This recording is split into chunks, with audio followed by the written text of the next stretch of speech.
Good afternoon, everyone. Thank you for joining us on this week's episode of Humanities Cafe. I hope you're all enjoying these nice temperatures. If it's nice where you are, it definitely is here in Brookings, South Dakota. My name is Stacy Chadausha. I am the program coordinator for the South Dakota Humanities Council, and we are going to talk today about a topic that I think we're all aware of. It's not an exaggeration to say that internet technology is literally everywhere. It's involved in countless aspects of modern life and connects billions of people around the world, right? So it affects how we communicate, to how we work, how we learn, how we shop. It's a pervasive force. And one of the most commonly used components of the internet's ability to connect people like that around the globe is the use of social media platforms. And that's what we're going to talk about today. What exactly is social media? Just how prevalent is its usage in modern society? And is that a good thing or a bad thing? So joining us today to unpack this issue are two very knowledgeable educators on the topic, Dr. Shola Aramona and Dr. Christy Brownfield. And so ladies, I'm going to have you introduce yourselves and tell us a little bit about where you are and what you do. After you. Oh, okay. Great. Good afternoon, everybody. Nice to have you all here. My name is Shola Ramona, and I am an assistant professor of communication and media studies here at South Dakota State University. I got my PhD from the University of Kansas, and I specialize in political public relations, digital information literacy, and digital social advocacy, as well as feminist media. So my work has been looking at how we use social media to communicate politically, but also looking at how we make sense of the information that we consume on social media. So think about whether as young people or even older adults, how we look at information that we see on social media and other digital platforms, and how we make sense of those information. So whether political information, and more recently, I've been looking at health information, how we make sense of health information as well. I have done work looking at how vulnerable populations, thinking about older populations, young adults, as well as women who are coming out of incarceration, how they use digital platforms to engage, in society. And at South Dakota State University, I teach courses. I teach both in the undergraduate and as well as a graduate in our graduate program. I teach courses in public relations, including social media, as well as cross-platform management. This past spring, I taught a class on social media and politics, and that was a fun one to teach in the spring of 2025. So I am really excited to be here this afternoon. Hello, everybody. Thanks for being here. I'm Christy Brownfield. I am an associate professor of sociology at Northern State University up in Aberdeen. I got my PhD in 2015 at Southern Illinois University in Carbondale. I do my work largely looking at sort of, I call it internet phenomenon more broadly, but I'm looking largely at sort of fan communities. So people who are coming together really passionately about one or more things and how they interact, what's considered good behavior, bad behavior online in these settings.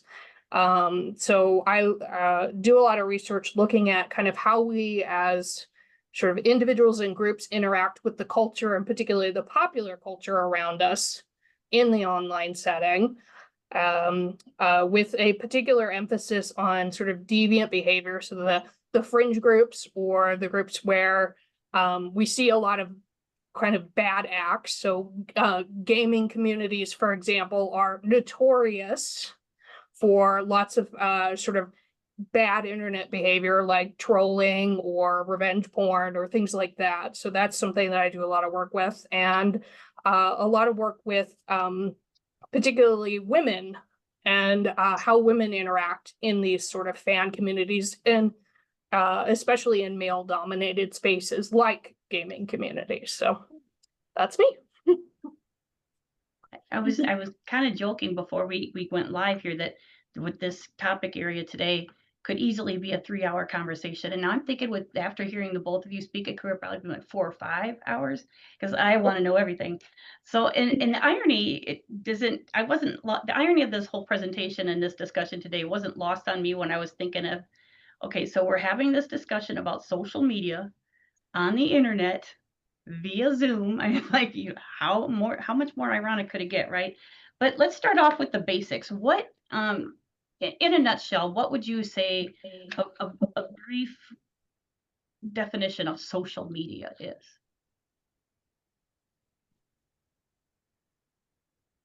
Either of you? Well, personally, I tend to favor a more expansive definition because social media is a place where multiple people can interact,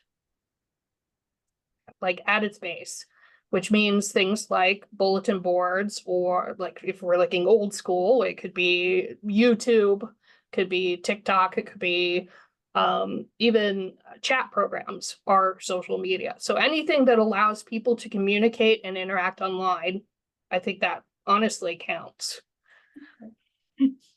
And so, Yeah, I absolutely agree with that, Christy. I think of social media as a public sphere. So I think about a town hall, um, like a village square, so to speak, where people come together and have conversations, whatever kind of conversations that is.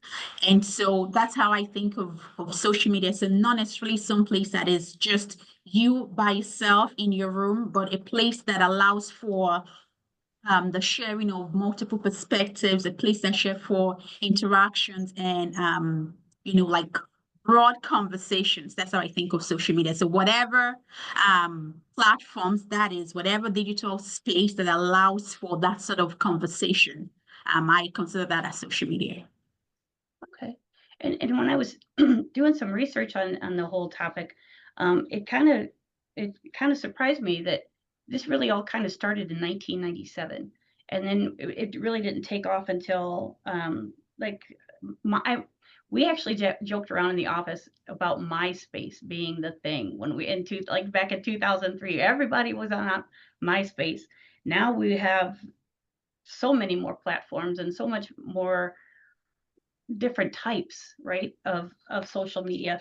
And the examples, I guess what I found was there's 4 primary social media categories that when I was looking this up. So there's the social networks, which I think most of us are familiar with, like Facebook, Twitter, which, well, formerly Twitter, now X. There's media sharing networks like Instagram, Snapchat, TikTok, and YouTube. There's discussion forums with like Reddit, Quora, Discord, and Goodreads, or consumer reviews like TripAdvisor and Yelp. So it kind of goes back to what you were just saying, Shola, in that it's a lot of different ways to have a conversation, to share information, and it's kind of keep in touch and up to speed on what's going on in the real world. One fun fact that I came across is that YouTube is the second most visited website in the world, second only to Google, with 72.8 billion monthly visits. I use Google a lot, but I can't say that I'm one of those people that's on YouTube a lot. So that kind of surprised me. But when you look at the social media statistics, who's using social media the most? Is there any like, I know worldwide about 64% of the population uses social media, and that if you're just talking about those 18 and over, it's almost 87%. So this is a pretty pervasive thing we're talking about here, and that's kind of split evenly between males and females around the world. In the United States, 73% of U.S. adults use social networking sites, and if you're talking about just 18 and over, that's almost 82%. So it's pretty pervasive. Facebook is number 1. YouTube is number 2. Instagram is number 3, and TikTok's number 4. So how does that's a general population, but what do you know about those statistics? What else do we need to know? Those are numbers. What do we need to know about the actual usage of social media by the general population? Is there anything that jumps out at you? Nothing And specific. in terms of the usage, I think that you've done a great job thinking, like pulling up the numbers. But in terms of more niche demographics of who uses social media, I think that young people use social media a lot more than older people. However, within that, I think there is some kind of in-group and out-group differences. So even though we have more young people broadly using more social media than older people, we do know that amongst older people, some platforms are more popular than other platforms. So we may have to look into not just who uses social media, but what social media platforms do we even use, So you said that there is some kind of balance between female and males usage of social media, but I think that females even use it a little more than males because if you think about making connections and some of the platforms that are very popular today, they have some kind of appeal for females, than male. And so we do see that we would find more women using the sort of platforms more than men. And then older people use social media as well. I think that they even use it more than if we have to compare older people, like people who are older than 50 compared to people who are like maybe between 35 and 45. People who are older than 50 would use social media more than people who are like 35, between 35 and 45. But the platforms that they use will be different. So the numbers on certain platforms will be more than the numbers for particular say age groups. So I think there should be it's a little more nuanced than just saying 50% of females use 46% of males use social media and 54 use female use social media. I think it's more nuanced than that. And there's also the aspect of thinking about what do we mean by use? So intensity and like volume of use is also a matter, but also what are folks using it for? So we, particularly in the US, we're living in a society where you need at the very least a cell phone with internet access to communicate. Like when I was a teenager, I could walk into a fast food restaurant and say, can I have a job application? You can't do that anymore. Yeah. You actually have to have internet access to get a job these days. So we have those kind of considerations, but also thinking about sort of the intensity of use. So someone who is on social media 2 hours a week is still using social media, but not at the same intensity of somebody who's on TikTok 20 hours a week, for example. Yeah, and I think that's a very important thing to point out. Absolutely. And it kind of reminded me when you said you could walk in when you were a kid, me too, when you could walk in and just ask for an application. It's not like that anymore. And I think that's a good segue into the next part of what I want to talk about is young people. And most people know them as Gen Z, right? But a really popular social psychologist that I enjoy her work is Dr. Jean Twin. She's a social psychologist and who wrote a couple of books. I actually have them here. And she refers to them, she coined the term iGen. And what that means, like an iPhone and iPad, the I means internet. So she coined the term iGen for Gen Z because they are the first generation born between 1995 and 2010 or 2012, somewhere around there, to spend their entire adolescence in the age of the smartphone. So they don't remember a time when that did not exist, which so like that when I think about that, and I actually know several of those those individuals who are like, you actually like, I would say, did you pick up an application? And they kind of look like at me like I grew like horns out of my head or something. Like, what are you talking about?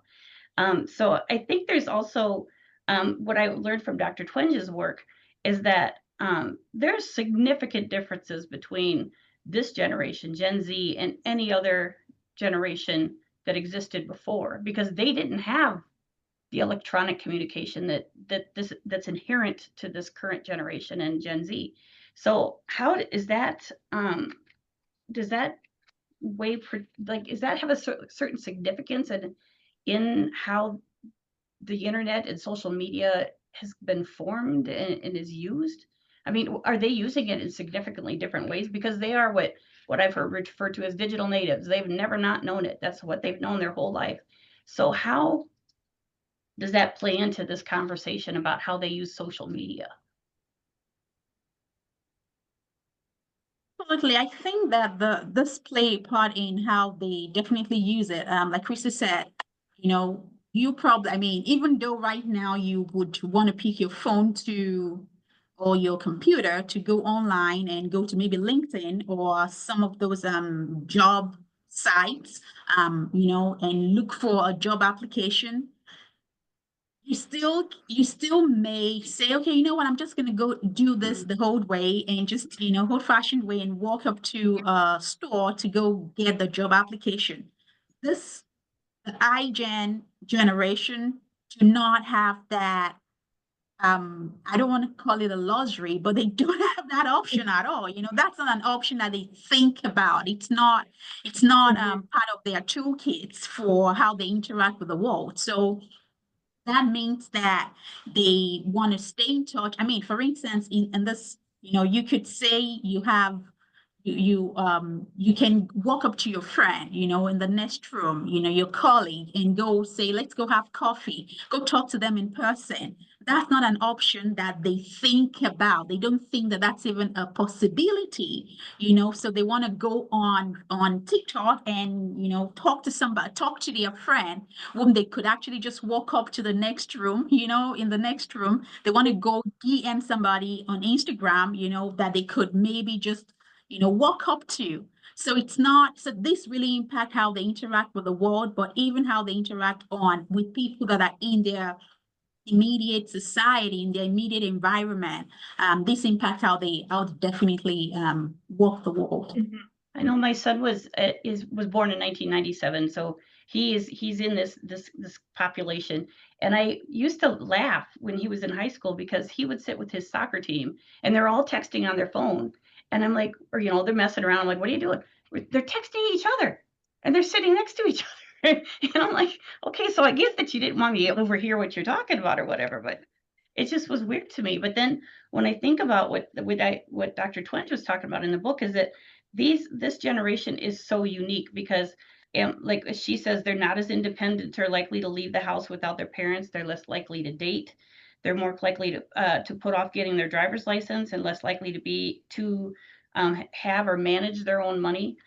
They spend less time on homework than previous generations. They spend less time not just partying, but simply hanging out. They spend far more time at home with their parents. But the flip side is that they don't feel closer to their parents. They spend a lot of time with their parents, but that doesn't necessarily equate to a closer relationship with their parents. So in a lot of ways, it seems like there's similarities, of course, across generations, but they really are a totally different generation. And so looking at this phenomena of social media, they, more than 90% of teens in the United States have a smartphone right now. That's a lot. And Pew Research said that 93% of teens aged 13 to 17 use at least one social media platform. 71% visit YouTube every day. And 75% have at least one active social media platform. So that they're not just visiting it, they're making active use of it. So at Johns Hopkins University, there was something else I noticed too. The medical school survey there said that although most social media platforms have a required minimum age of 13, almost 40% of children between 8 and 12 use social media. That is, that puts a spin on things because sure that, there's supposed to be regulations that you have to be 13 and over, but 40% of people between age 8 and 12 are using social media. Oh, and I have a granddaughter who's 7, and I fear this upcoming, span of her life. So, it kind of brings around to what's the impact of social media, and that's one I want to touch on next. But first, I want to see if anybody has any questions or comments, concerns so far. If you don't feel like raising your hand or speaking up, by all means, please please utilize the chat. I can read the questions off for you. But before we dig into things a little deeper, I just wanted to see if anybody had any questions. Okay, so we're going to turn things a little bit to talk about the impacts of social media. Of course, there's good and bad, and we're going to focus primarily on young people. Oh, there's a comment here. I'm going to read it. Okay, so this is from a Gen Z person, Katie. She says, I have always had the internet growing up, whether it was a family computer in the living room or getting my first iPhone in high school. Although I would describe myself as internet literate, I feel like I missed out on actually learning how social media and internet should be used so it doesn't damage my mental health. There was a point in my life that I was on my phone for 10 plus hours a day and I was miserable, but it is so normalized for her generation. And I think that hits it right on the head, right? One thing too is a parent and grandparent, as an adult in general who knows and cares about young people. Author Jonathan Haidt, who's also a psychologist, wrote a book recently called The Anxious Generation. And he had an analogy in his book, talked about imagine if your 10-year-old daughter came to you and said she was signing up to go live on Mars. There's nothing you can do about it. It's a done deal. And you realize, oh my gosh, I can't supervise her. There's nothing I can do about, you don't know if the gravity and the atmosphere there is going to change her long term. There's nothing you can do about it. There's no way for you to kind of monitor what's going on. And a lot of parents and adults feel that way about the kids getting on social media. So it's scary, but there are definitely positives to kids being on social media. What are some of those positives? Well, a big one, of course, is just a sense of belonging, finding people who are like you. This is particularly important for like rural youth, for example. So if we think about like LGBTQ rural youth, where, okay, you live in a town of 100, you may be the only queer person in that entire town. Like youth of color in rural areas. Like if we think South Dakota, it's fairly white. So like finding groups of people who are like you, who have similar ideas, who have gone through or are going through some of the same experiences you are. That sense of belonging is really important, particularly if it's not available where you are physically. I think that's a really important thing to point out, because it's not just to feel like you belong, but also I think for young people to feel a sense of community when they're going through something, because we were all teenagers once, and parents did not understand, right? Never. I mean, it's like that's one thing that doesn't change through any generation, I think, is that parents just don't get it. I mean, from the kids' perspective, you just don't understand. You're too old, you just don't understand. But I think too, it provides access to information. That my generation in particular, I laugh with my kids all the time that, I actually had to know this guy named Dewey Decimal. And, I didn't get to look on Google for everything when I had to write a paper or anything. And so the internet in itself is a really good source of information, but so is social media. And it's I think too, what I particularly find rewarding about it is getting those perspectives of kind of what you're talking about, Christy, of for people who feel isolated, to feel like, okay, this isn't just me. And that has a huge piece in your mental health and your mental health well-being. And some of the, there's a lot that would say, well, maybe you should go talk to a counselor, or, so it's kind of a way of helping each other, as well as, informing each other. You can express yourself safely, within a group of people that you feel a camaraderie with. So there's a lot of good things there. But there's a potential for problems, obviously. Especially obviously when used in excess. And like Katie mentioned, she was 10 plus hours a day. That's a lot. To us, it seems like a lot, but once you're in there, I know we kind of, even in the office here, laugh about going down the TikTok rabbit hole. You get down there and you're just digging around. You're like, oh, wow, okay, even for adults. So as young people too, I know with my doing my research for this, the U.S. Surgeon General's advisory in 2023 said that frequent social media use could be associated with change in parts of the brain related to emotions and learning. So it's not just a mental health, but a physical health issue. Is that been well studied, or I mean, like I know it's I suppose impulse control and social emotional regulation and stuff like that through the biology piece of it. Is there a lot of research out there on that, or is that kind of is that something we're still learning more about?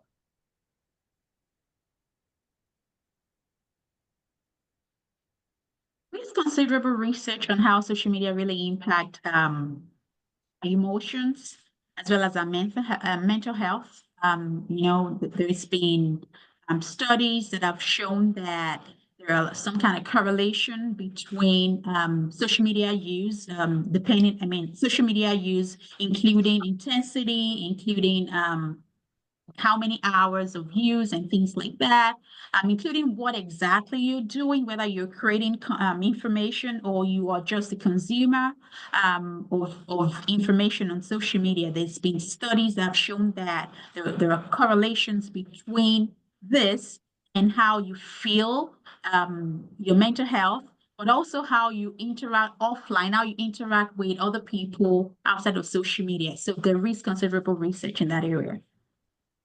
Okay. Yeah, because beyond the physical changes, of course, to the brain, um, I think that seems like more scientific, and in that the pieces outside of kind of what you're talking about, Shola, with the the interaction piece and social and mental health stuff, like things that are related in those aspects. I think those are harder to pin down, right? Because I mean, there's no quantifiable way to look at that. And there is a proven correlation between social media use and depression, and that was pointed out in the Surgeon General's report. The problem is that the relationship is correlational, but there's nothing that's causational. And so, for those who might not understand what I mean by that, it means that yes, there's a relationship. It shows that as social media use goes up, depression goes up. Are they just related to they so there's a correlation, but is one causing the other? Is it that kids who are depressed are going to social media, or is it social media is making kids depressed? It's kind of a chicken and the egg type of argument, which one is causing which. And so that makes it even harder to study. But the thing with the increase is social media has gone up, so has the increase in depression. That a lot of people have pointed to it and said, well, see, that's because of the social media. But that's been going on for decades. So, the increase in depression in young people has been going on for decades. So you really can't point just to social media either. So that makes changing or, investigating and studying all of this so much more difficult. And so that's why I'm so interested in what the two of you have been able to study and learn and what you're able to share with us. I know that I have my daughter who's also, of this generation, said that the biggest thing for her when she was in high school was what they call FOMO, fear of missing out. So the whole thing with the usage of social media by young people is that they want to make sure they're on top of everything, right? They don't want to miss out on anything. So in relation to that, it's particularly girls, right? Does that kind of go along with what you've studied, Shola? Yeah, of course.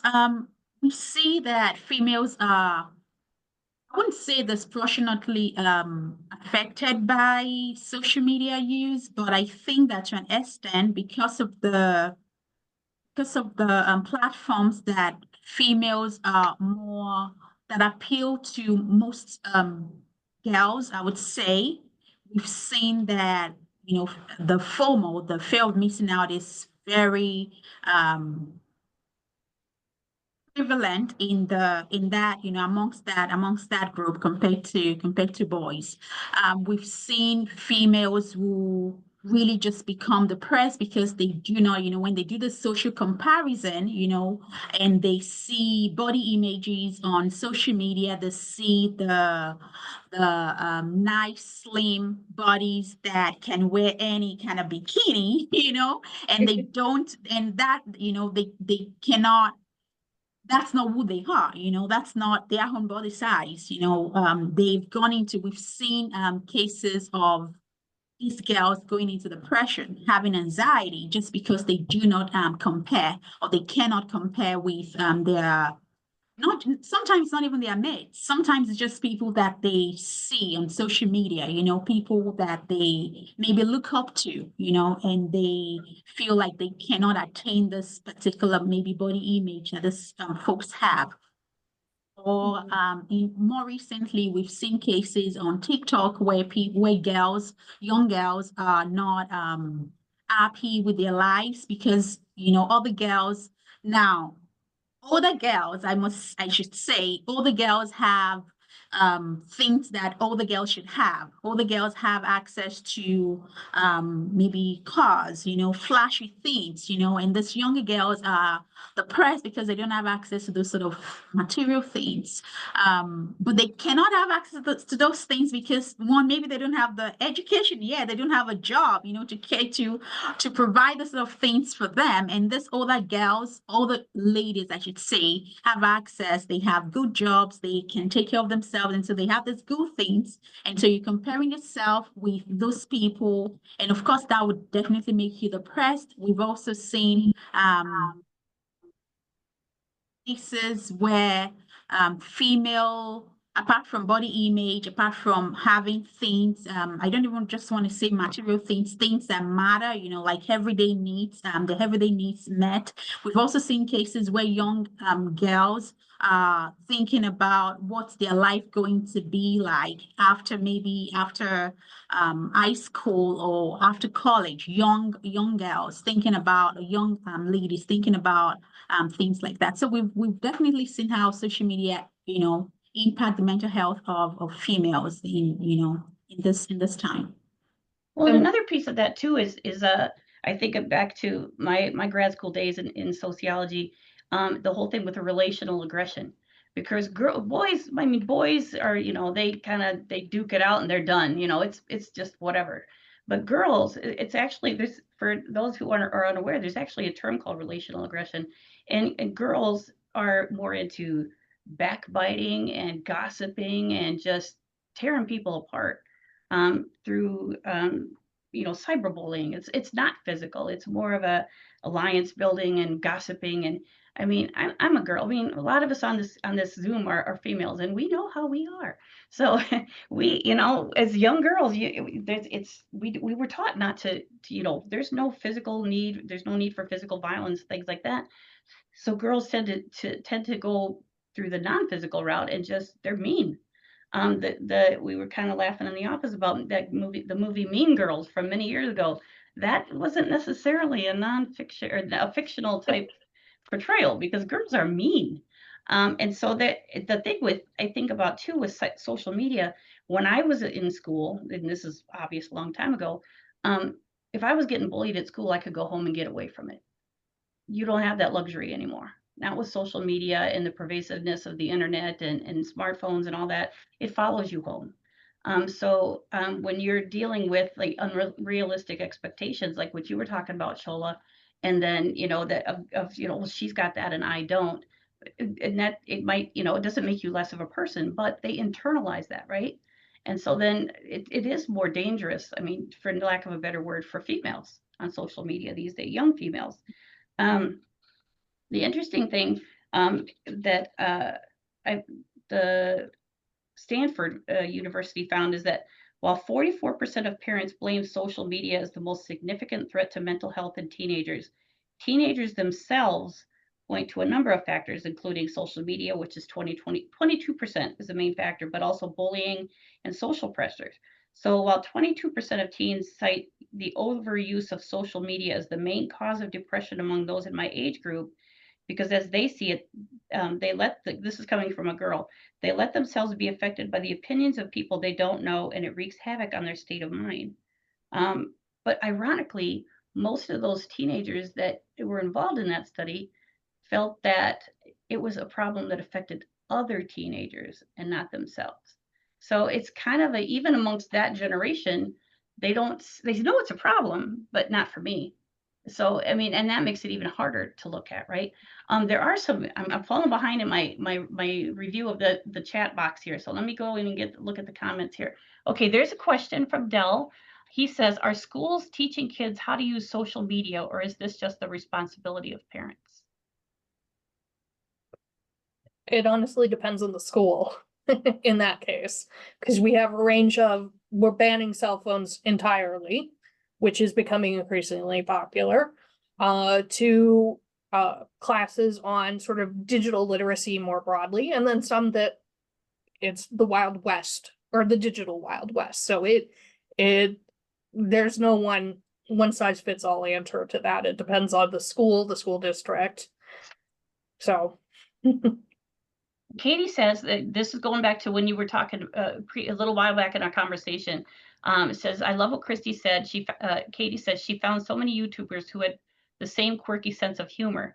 After watching those people online, I realized I could embrace that side of myself. And so that's that social acceptance that we were talking about, why it's so beneficial for social media for young people. Mary says, similarly restricting use of cell phones does not address the overall problem. I think schools should teach effective use of social media and what to avoid. And then Jennifer says, related to Dell's question, some schools are starting to ban cell phone use during classes or even all day. Do you think that's effective strategy? Would you recommend other rules for school and or home? I think that the best approach, and this is my bias showing because I am a big advocate for digital information and media literacy. It's a big part of my doctoral work, and I am trying my best to advocate for a curriculum shift in that angle here at SDSU. So wish me luck. I think that what Mary said is the route we should go. It's really not just about banning cell phone use. It's about teaching them, equipping young people with the skill set that they need to be critical consumers of information and creators of information on social media. Because whether we ban cell phone use, in schools, they will get back home and they will use cell phones. And I also don't see, I haven't really, well, I'm not pro banning things because people would just want to look for ways around the banning of whatever you ban, So if you ban cell phone use, you would find young people who would want to game the system and go use it anyway. So we're really not doing any, in my opinion, we're not doing this kids any favor if that's if that's the only route that we are looking at. It's not a one size fit all, I should say, but I think it's very important that we teach young people, we equip them with the skills that they need to be literate users of information and creators of information as well. I think too that with having the cell phones in school piece, because I used before earlier in my career, I was actually the disciplinary supervisor at a large high school for many years. And cell phones were just getting to the, where we're not having schools, you can't have your phone out during class, that kind of thing. And I saw more kids in detention and in-school suspension for cell phone usage than anything else. And that it's so pervasive. And I think there's a benefit to having cell phones usage, like what you were talking about, Shola, in the classroom, but it's the piece with social media where it's the constant notifications and that whole FOMO thing where, oh, I'm going to miss this post. And if I don't, so it's not necessarily, I guess, from my perspective, is it not more of a concern with the social media as opposed to just the cell phone? The cell phone itself isn't doing anything because that's access to information. You can, look things up on your cell phone. It's the social media piece of it, right? With the constant notifications and stuff. I think that, I agree with Shola on this too, that we should be teaching kind of digital literacy, but I don't think it's just the social media aspect, because it is the information literacy where we have to actually if we're thinking about schools and education, we have to, with AI, with the ubiquity use of, we don't need to know facts in the same way we used to, because you can just Google what the War of 1812 was about. I don't have to remember that. I still actually do remember that from high school, but I don't have to, because all of that information is available at our fingertips. So if our emphasis in schools is you need to know these facts, what's the point? If that's the reason why we're banning cell phones, is so that students will start remembering these facts that they literally have at their fingertips and are carrying in the supercomputer in their pocket. No, we need to actually really reevaluate how we think about information, what information we're using, how we're using it, and kind of emphasize not just knowing things, but knowing how to use that information. So more emphasis on critical thinking, more emphasis on communication in multiple venues, not just written, not just spoken, but things like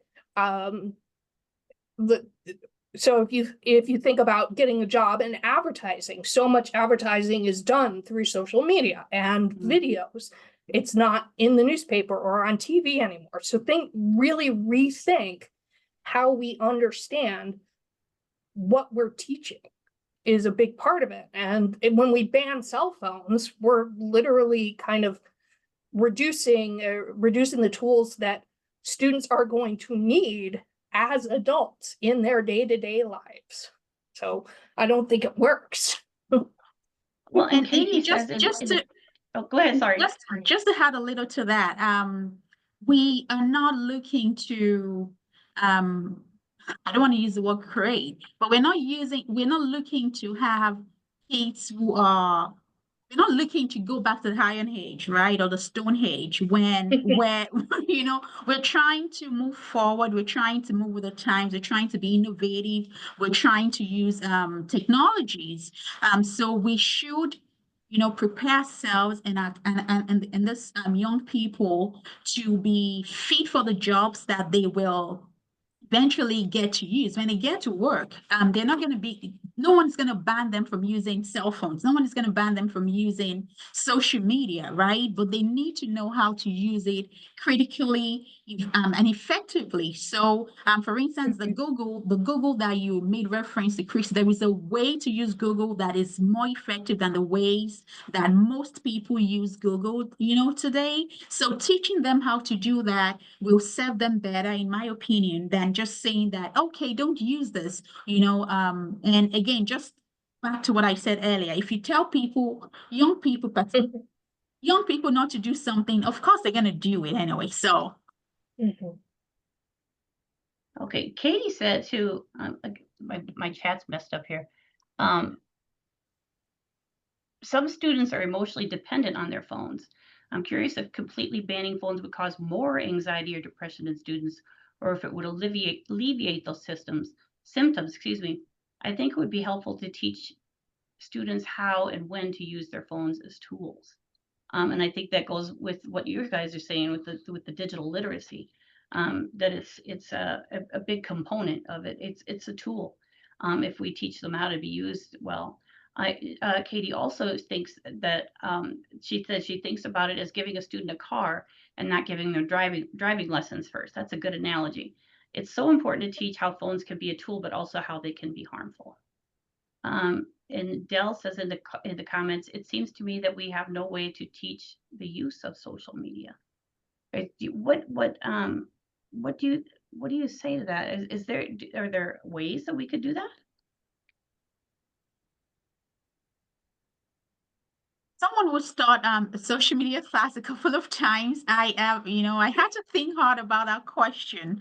I think that it's so when we are crafting curriculum and we're crafting lesson plans and all that, at least here at the college level, we are thinking about content, we're thinking about application, and we're thinking about how can we teach what is appropriate for students to take on and to use, outside of the classroom. So I think in that sense, there is a way to teach social media, the use of social media. If you're teaching social media from the perspective of we want you to have the tools to be able to use social media in the specific way, maybe in the specific profession, then there is a way to teach the use of social media. if we're thinking about more broadly about how do we teach social media use for young people, I think I still would want to go the route of teaching them to be able to um, see what is right, what is credible on social media, and what's not credible on social media. Teaching them how to, again, that digital media information literacy, I think is it's very important. And so I think that is maybe the route that we will use, to teach the use of social media. And I think that could be helpful. Well, Yeah, and social, oh, go ahead, Christy, I sorry. was gonna say, I would add that alongside how to critically think about and use social media, teaching particularly young folks tools and strategies to deal with some of the negative effects. So things like, how do you handle negative social comparisons? So the keeping up with the Joneses effect, or dealing with hurtful comments, what happens when you're exposed to controversial content, which is another factor, or things like there's plenty of spaces on the internet that perpetuate negative behaviors, feelings, sentiments. So for example, Pro Anna is a huge, there's so many sites. Pro Anna is pro anorexia. So sites advocating for that, which is actually quite popular among young girls, particularly like the 10 to 14 age are the ones who often frequent those kinds of sites. So how do we deal with the places and the spaces online that already exist?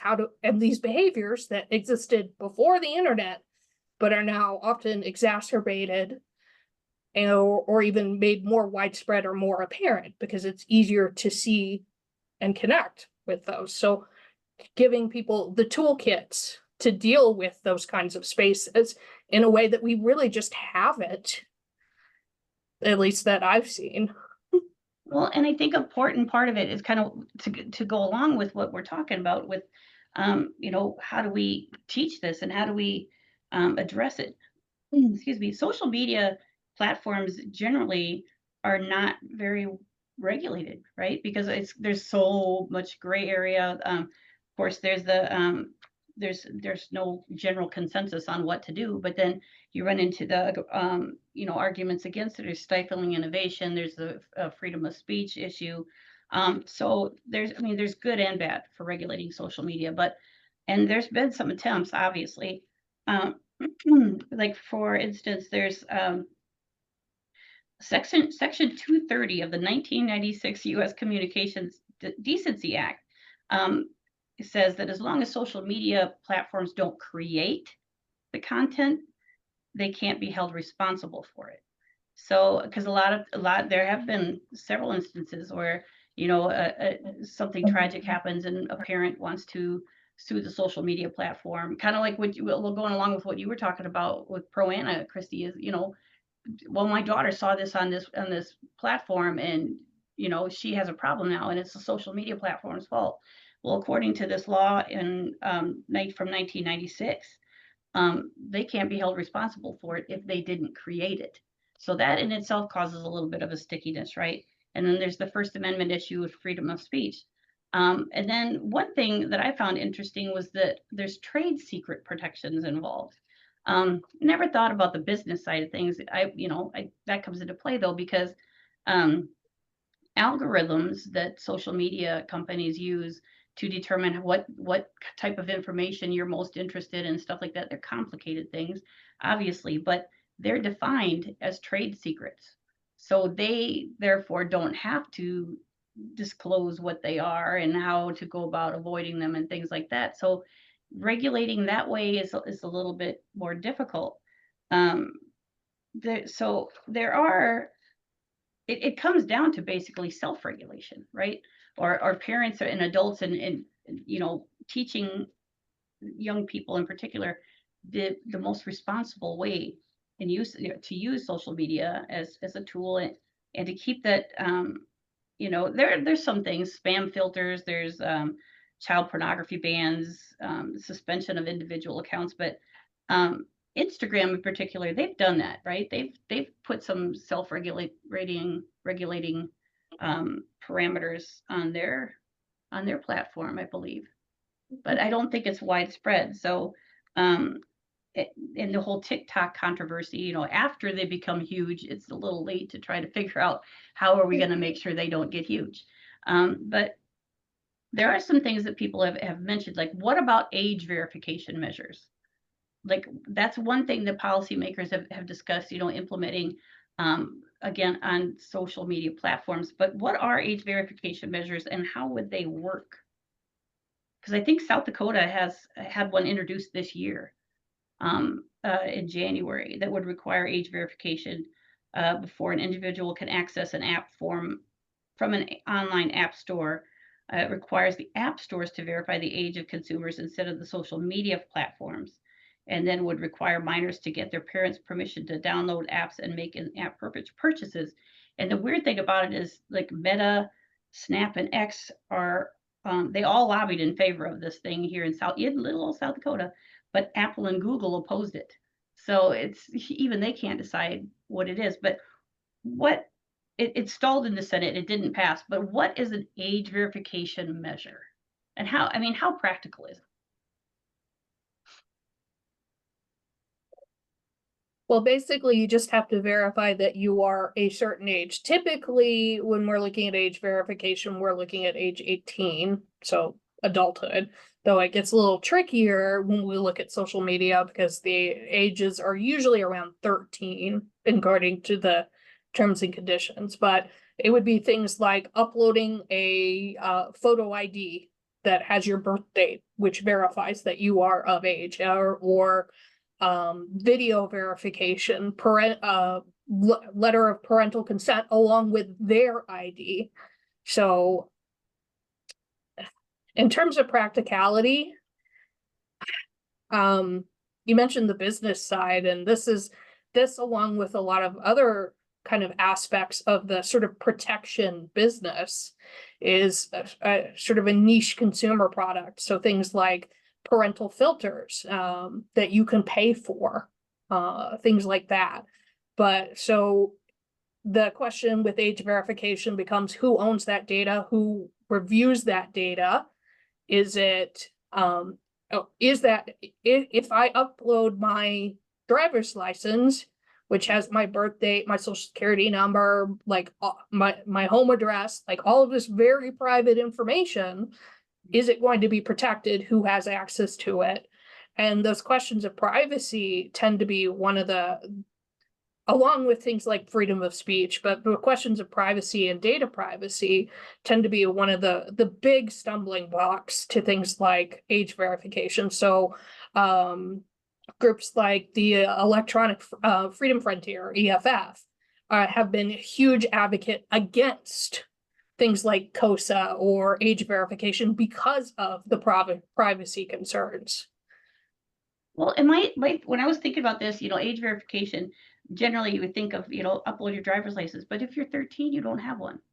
So it seems like most of them come down to just, you know, put in your date of birth. Well, that's easy enough to fudge, you know, you can say that you were born in a certain year and you weren't. And so then I noticed there was a video selfie with AI analysis, third-party database verification services. There's just, it's so gray. And it seems like what you're talking about right there, Christy, we're so not secure. You know, when you're trying to think about how are we going to verify this person is old enough to be on this platform and things like that. Another thing that you referred to is COSA. And that was something I wanted to bring up too. It's called the Kids Online Safety Act. It was originally introduced in Congress in 2022. It passed the Senate, but then it stalled out, and it was introduced this past May. What is COSA, and where do things stand right now? Well, let's see, if I remember correctly, COSA, like different iterations of COSA have been around since I think 2022. So it's been around for a while, but essentially it would allow the Federal Trade Commission, the FTC, to sue apps and websites that don't take measures to restrict young people's access to content. So it comes back to that age verification. And Congress, the US Congress, actually introduced a number of versions of the bill, like in 22, 23, 24, and I think it's still up now in 25. Yeah. But it's been changed. Essentially, it's the idea is behind of a duty of care requirement, where it requires those apps and online services to mitigate specific harms based on the content of online speech, which results in things like imposing age verification and constant content restrictions. So that's the very broad. Okay, thank you for that. Because it's, there's things that are kind of just sitting out there, wheels are turning, but it's not going anywhere kind of thing. And then there was the Protecting Kids on Social Media Act of 2024. That was federal legislation that did pass, and that focuses on the age verification. And social media platforms are prohibited from using personal data culled from algorithms. Unless they're verified to be at least 18. And that's the only federal law that I was able to find that does anything to regulate these social media platforms. But excuse me, one of the things, we only have a few minutes left, but one of the things I found interesting was, when I was reading and researching this, is that the question came up of why don't, like cinema and music and gaming industries, they all self-regulate by developing their own standards and rating systems. Is that something that would be feasible for social media platforms? I mean, how would that look? How would that work? I don't even know if that would work. And judging from the look on your face, I'm thinking you're like, no, I don't think either. Okay. So, but has there been any research about, like you said, there's an increasing move toward banning cell phones in school during school hours, classroom hours. Do you think, has there been any study on that so far? Has it seen any academic research to see if it's a good option or not? If it's having an impact? There actually has been some research on that. So what is it found so far? Well, it's kind of mixed in some ways. So let's see, I believe there's research that shows that students are less distracted in school when their cell phone is restricted. Some studies that I know of have shown that there's improved mental health, but some have actually shown decreased mental health because they're anxious without that connection. So it really depends, honestly. There was one, I think it came out of Britain, that found really interesting, and they didn't figure out why, what was kind of the causal behind this, but it's the more a country cracked down on cell phone use in schools, the lower their benchmark sort of international student assessment PISA scores were. So wow. Again, it's kind of a mixed bag in terms of what the research says. So when I think about the title for this Humanities Cafe, was the question was cause for concern? Yeah, I think so, but there's a whole lot of moving parts to look at with this whole thing. We are about out of time, so I wanted to thank you very much, Shola and Christy, for joining us, for providing your expertise and your input. Thank you to everybody joining us to learn more about this issue. I think that, again, it could be something we could talk on and on and on and on about, but it's something that we need to pay attention to. We aren't going to have, on June 19th is a federal holiday, so we won't be having our next episode of Cafe until July 3rd, and I hope you'll join us then too, because we're going to talk with some leaders in the Native American community about the impact and importance of art in terms of meaning and connection, and some of the really cool programs that are coming up this summer. if you have any questions that are concerns about anything, today's comments or content, anything like that, I put a link to our feedback form in the chat. If you so choose to submit some commentary and include your name and your phone number, or your name and address, you'll be put in a drawing for a free book that I'll send out to you. Again, I hope you are able to join us in July. It's already it'll be the middle of summer by then. But I hope you'll be able to join us. In the meantime, have a wonderful summer. Thank you again, Christy. Thank you, Shola. Have a wonderful day, everyone. And thanks again. We'll see you soon. Bye-bye. Thank you, bye.